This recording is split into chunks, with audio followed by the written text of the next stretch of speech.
Hello and welcome to Newsroom series on Channels Television. I'm Ayotunde Balogun, and today our focus is on the Southwest region. But first, let's review our top stories. Troops of the Nigerian Army and hybrid forces, backed by intelligence support from the Department of State Services, the DSS, on Friday evening in Iburu village, Shiroro local government area of Niger State, neutralized no less than 45 bandits terrorizing the area. Security sources disclosed that the DSS, on intercepting intelligence that the terrorists riding several motorcycles were advancing to attack Iburu and neighboring villages, quickly alerted soldiers on standby. According to the sources, a gunfight ensued, with the troops killing at least 45 terrorists. Now, the sources quoted the villagers as saying they counted at least 40 dead bodies believed to be those of the bandits. They also counted dozens of the bandits' motorcycles destroyed during the gunfight. The sources add that 2 members of the hybrid forces fighting alongside soldiers lost their lives, while 4 others were said to be receiving treatment for serious gunshot injuries at a public hospital in the state capital. And then in Zamfara State, from Banga village to be precise, in Kaura Namoda local government area, residents have been thrown into mourning following the brutal killing of 38 kidnapped villagers by bandits, despite the payment of over 50 million naira as ransom. The chairman of Kaura Namoda local government area, Honorable Manir Kaura, while confirming the incident exclusively to Channels Television, explained that 56 persons were reportedly abducted from the village, while 18 were later released. He adds that the freed 18 victims have been admitted to hospital for medical treatment. A resident of the village, Ibrahim Banga, earlier informed Channels Television that the bandits invaded the community months ago and abducted 53 people. He explained that the kidnappers demanded 1 million naira per hostage, and after several weeks of efforts, the community managed to raise and deliver the sum. Banga, however, confirmed that only 18 of the captives were eventually released. He then appealed to both the federal and Zamfara state governments to urgently extend military operations to the area, which he said would help restore peace, facilitate the return of displaced persons, and then rescue those still held by the criminals.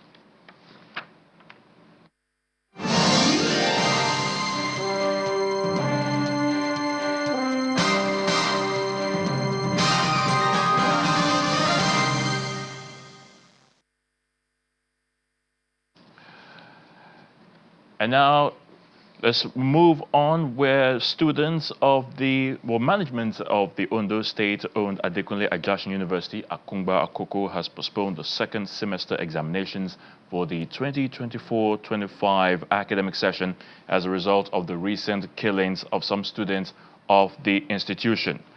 The examinations, initially scheduled to begin on Monday, July the 28th this year, will now commence on Thursday, July the 31st, 2025. This update was contained in a statement issued by the registrar of the university, Olubenga Arajulu, who described the killings as tragic and deeply unfortunate. It will be recalled that 3 undergraduate students of the university were killed in recent times, and this has led to serious panic in the campus. The statement partly reads, quote, "The management is once again using this opportunity to express heartfelt condolences to the families of the deceased, the student body, and the entire university community," end quote. In light of these unfortunate incidents, the university management has decided to shift the examination dates as a mark of respect for the departed and to stand in solidarity with the community. The university assured that it is working closely with relevant stakeholders, including security agencies and the host community, to help prevent further recurrence of such tragic incidents.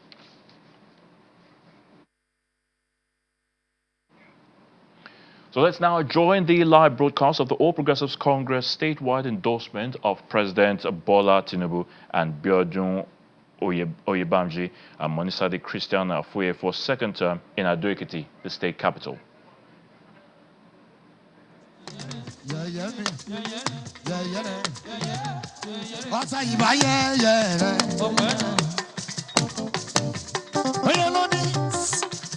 Sorry báwo, ó ní kí tún máa sọ wípé ó ní Ọlọ́run bó ṣe rí ẹ. Wóòrò tẹ́kìtì níbi. Báwo bàgbà káyé rí ẹ̀kún. Kò bá sọ pálákọ̀rí ti lọ. Ọlọ́run bó ṣe rí ẹ. Oyè bá ń jí wóòrò tẹ́kìtì níbi. Bàgbà káyé rí ẹ̀kún. Kò bá sọ pálákọ̀rí ti lọ. Bóyá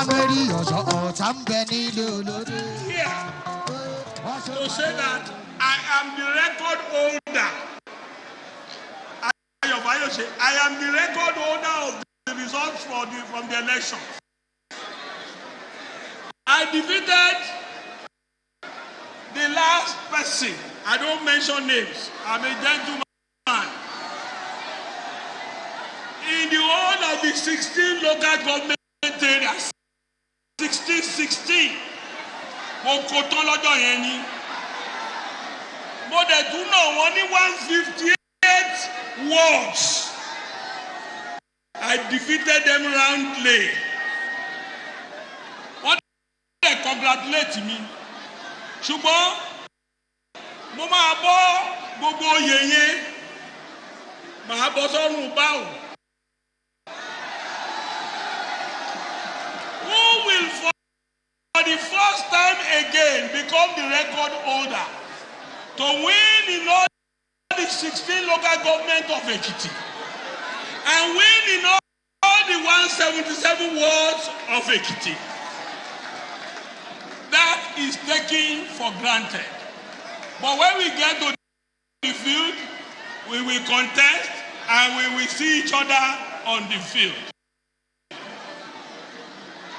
I want to commend him, to everybody, to please do your best to make this election a reality. One thing that warms my heart the most is the presence of Engineer Segun Oni. Engineer Segun Oni is the icon. Oya pariwo wípé oya bá ó jàre. Let's move on now, and we're in Oyo State, where Governor Seyi Makinde says the vision of a truly industrialized state thriving with solid infrastructure and other enablers is very much on course as his administration continues to invest in good road networks to link agrarian areas to the state capital. In line with this vision, Governor Makinde has commissioned the newly dualized 5.9 kilometers Akobo-Ojorin-Olorunda-Aba road, noting that the project is a strategic linkage road that will open up rural communities, stimulate trade, ease transportation, and uplift the quality of life of the people.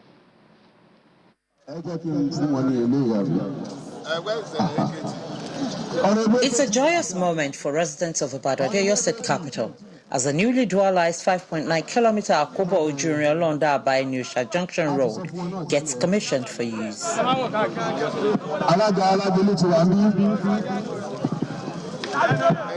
Reprieve has come for residents of Lagelu local government area to rejoice after grappling with bad roads for years. Speaking at the project's commissioning held at the Nathaniel Idowu Comprehensive High School, Olorunda-Aba, the governor, who was represented by his deputy Bayo Lawal, says the project is in fulfillment of his electioneering promise in 2023, noting that it will stimulate trade, ease transportation and boost economic activity in Lagelu local government area and beyond. Travel on this road, unmotorable as it were, as soon as we roll back under Ometutu 2.0, we must fix this road. And today, to the glory of God, what we are witnessing is commissioning of the road which was promised around 2023. And again, I have really alluded to the fact that when a facility of this nature is fixed, our people must make use of it. Earlier in his welcome address, the Executive Chairman, Lagelu Local Government, Honorable Mudashiru Kamoruddin, reveals that the dualized road was conceived, awarded, and executed by the local government, stressing that Oyo State's approach to implement local government autonomy has been effective. Look around you. This 5.9 kilometers dualized road is a project conceived, awarded, and executed by the local government, Lagelu local government. It did not happen by accident. It happened because under Governor Seyi Makinde, local government in Oyo State has been given the freedom to dream big and resources to make those dreams real and available to them all, to the people of the entire local government in Oyo State. The contractor handling the project highlights the features of the newly dualized 5.9-kilometer road. The project scope of works includes a 200 mm stone base, 50 mm asphalt binder course, 40 mm asphalt railing course, median curbs, drainage system on both sides to prevent flooding, curbs and walkway on both sides of the road, culvert and various sizes and concrete channels in critical location. Demolition and reconstruction of 2.5 kilometer barracks fence as well as lock options. Extension of 600 meter single carriageway up to Enosa Junction. And the man whose name the new road now answers to is full of appreciation. He describes the gesture as a lifetime honor. But I want to thank God for using this government, the administration of Engineer Oluwaseyi Abiodun Makinde, to perform this kind of miracle. This project forms part of the broader dualized corridor stretching from Idiakwe to Basharun, Akobo Ojuri, Olondaba, and Enyosha Junction, an unfolding landscape in Nigeria's southwest, which the state government describes as a lifeline that will open up rural communities. Bukola Oriowo, Channels Television News.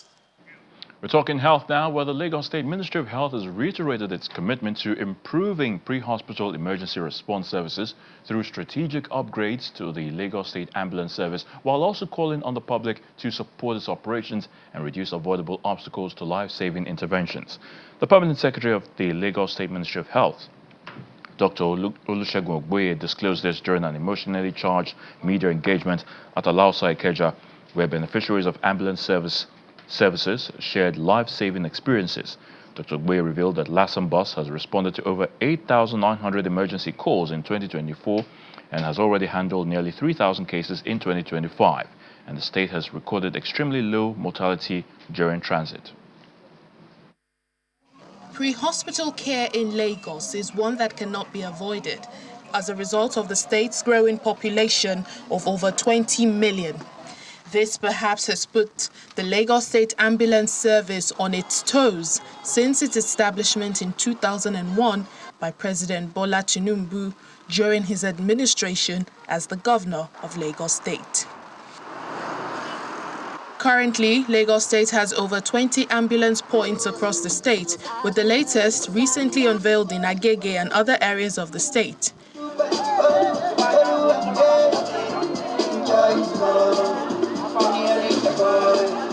Providing insight into the state's service metrics during a press conference at Alausa Ikeja, attended by officials of the State Ambulance Service, the State Permanent Secretary, Dr. Olusegun Ogboye, revealed that the State Ambulance Service has responded to over 900 emergency calls in 2024 and has handled nearly 3,000 cases in 2025. We received a total of 9,213 calls in 2024. And in 2025 till date, we received 2,967 calls. We attended in 2024 to 8,923 of the 9,213. In January to date, we attended to 2,944 of the 2,967 that we received. Our average ambulance availability in 2024 was 28, which means at any one time we had 28 that were fully functional and able to respond. Now, of our fleet of about 40 ambulances for 2025, we have an average availability of 36. Our mission is to ensure that for everybody, every call, we provide a fully equipped ambulance, and we deploy highly skilled personnel, and we're hoping, our target is to say that regardless of what time of the day, in less than 30 minutes, we will be at every call that they make to us. Some citizens who have been saved through the Lassam Bus emergency care share their experience. On July 31st, 2024, that Agege bridge, I was trying to go to Lasso to go and pick my daughter. So as I wanted to descend the bridge from nowhere, I don't know, that boy just ran and he wanted to cross that road, and before I know it, he's on the floor. So we now rushed the boys to one hospital at Agege, but they did not do anything. They said, I need an ambulance. Immediately we called them. In fact, before we even open our eyes, they are already dead. I'm so grateful to them. They took the boy to the general hospital because we have to take the boy from that hospital to general. When we got there, they still stood by me until they admitted the boy. I'm one of the beneficiaries from Lassam bus. I fell down from a bus at Agege at the other side of the bridge. So I don't know the people that are calling the 112. So I just met myself inside the ambulance. And I asked, what's the problem? They say I couldn't know anything. So that's how I just benefit from them. The state government appealed to residents to always give way whenever they see an ambulance team in order to save lives. People should please endeavor that to get out of the way when an ambulance is coming.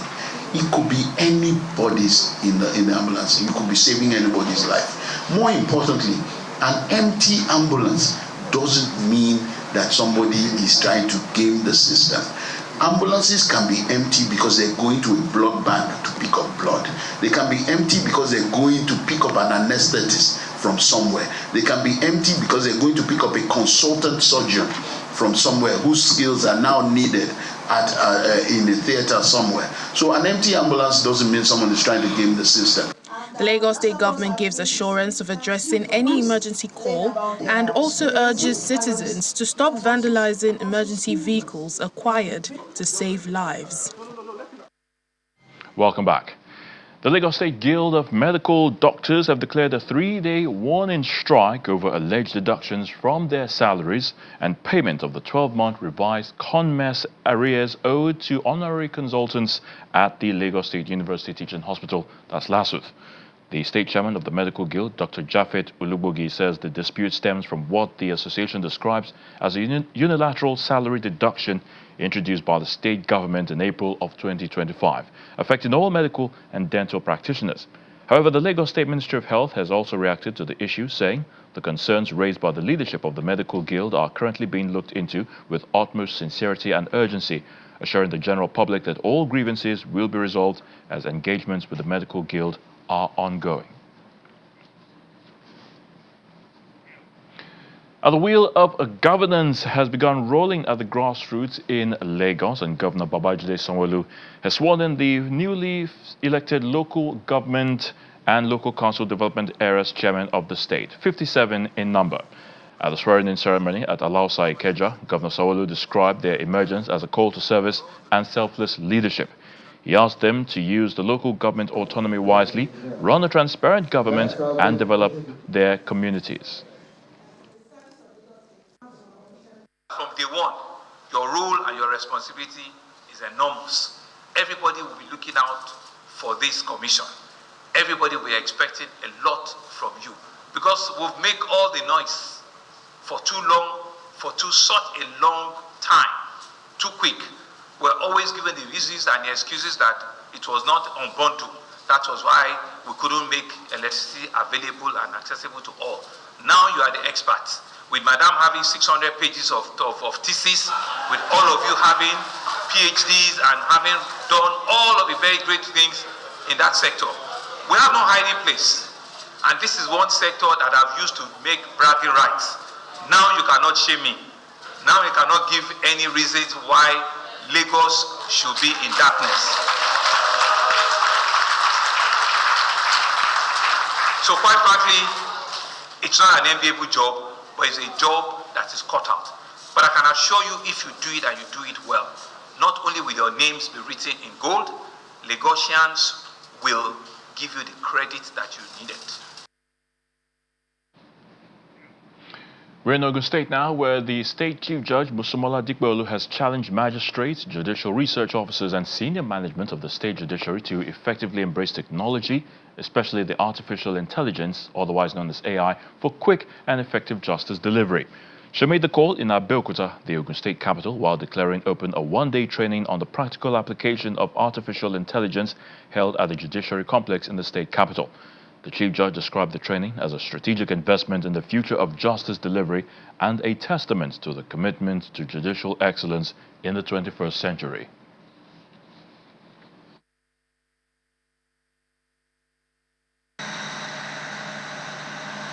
The Chief Judge of Ogun State, Justice Mosumola Dikpeolu, has called on magistrates, judicial research officers, and senior judiciary staff to adopt artificial intelligence (AI) as a tool to improve the speed and efficiency of justice delivery.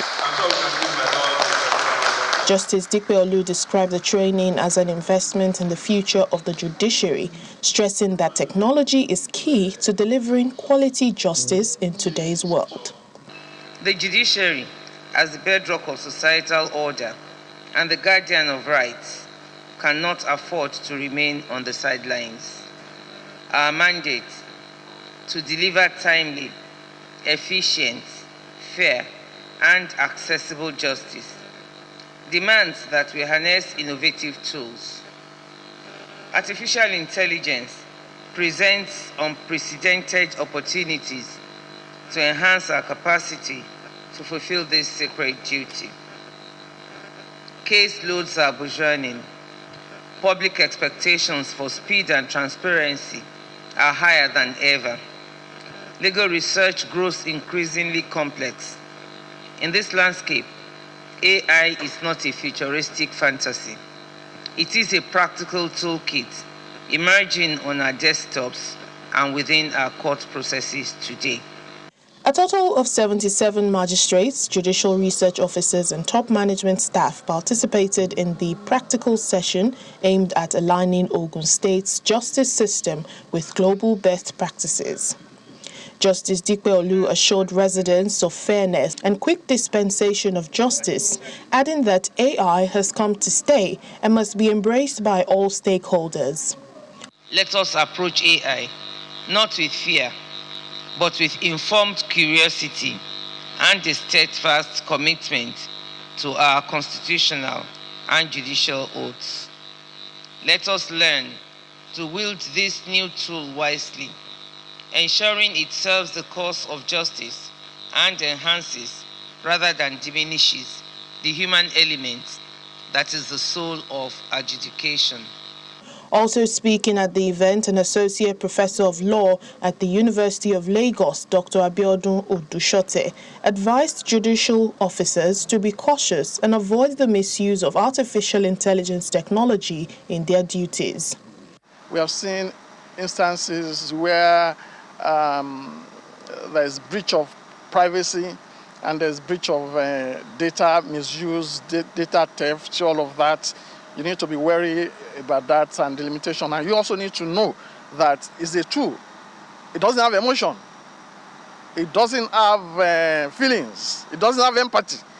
So you need to know that, and you need to come to that realization to be able to use it effectively. It needs human supervision. There must be human oversight. Otherwise, it's going to put the user in big trouble. He emphasized that while AI presents many benefits for the judiciary, it is important to ensure that innovation does not compromise justice delivery. And staying in Ogun, this time the state government and a private investment portfolio, the Arise Integrated Industrial Platform, have put together a project implementation team for the takeoff of the biggest garment production company in the world.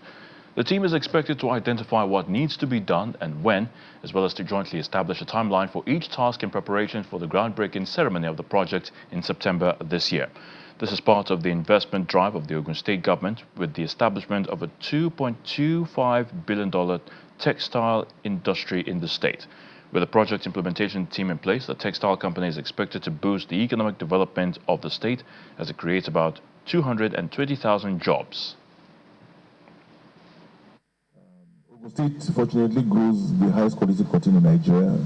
We've dedicated 10,000 hectares of land in the first instance for cotton growing, and we have a very active cotton growers association in Ogun State. But in the states we've identified, like Katsina, like Niger, like Kebbi, states that traditionally are renowned for cotton farming. I believe that this will jumpstart, activity in that sector. I'm hoping that you would, have found the right, cotton inputs, the seedlings, that you will also make those available to these farmers, and they become your outgrowers. That way, they take ownership of the entire, process. So, and of course, offtake agreements I expect would have been signed with them, so that they know exactly what to expect, on harvest. This plant is meant to employ about 120 to 150,000 direct employees, and of course, all the indirect employees are the multiplier affecting the economy. What I find most exciting is how these will resuscitate, cotton farming and cotton growing. And with that, we draw the curtain on the program Newsroom series. Thanks for watching. I'm Ayotunde Balogun.